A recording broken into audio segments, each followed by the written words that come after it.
In this time of economic hardship, war abroad, and uncertainty at home, Americans will take any break they can get when it comes to worrying about the world's ills. That's one of the reasons why it should be good news that there hasn't been any change in global temperatures for the past 12 years.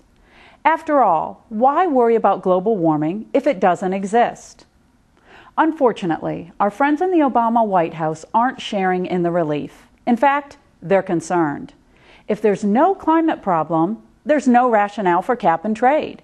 And if there's no cap and trade, there's no opportunity for Washington to run the entire industrial sector of the economy and redistribute billions of dollars to their well-connected friends.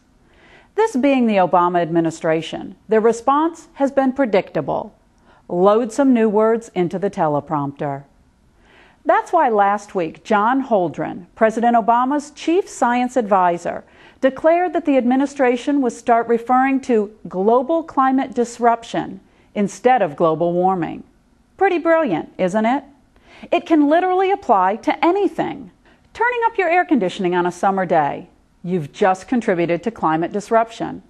Throwing another log on the fire, climate disruption. If you're already developing a guilty conscience, we're pretty sure that Al Gore has some carbon credits that he'll be willing to sell you.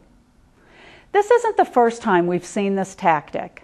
Under the Obama administration, the phrase global war on terrorism has been dropped for overseas contingency operations.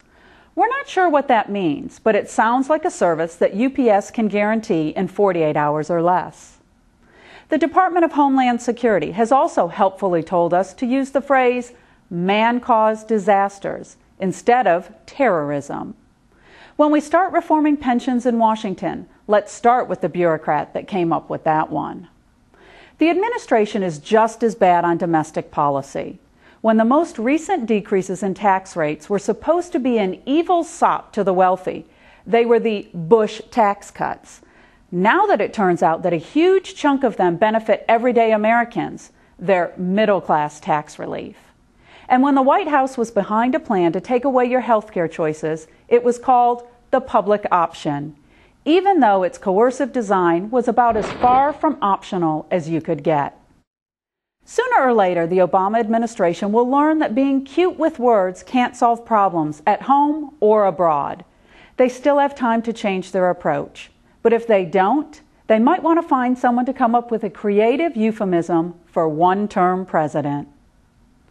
That's this week's Freedom Minute.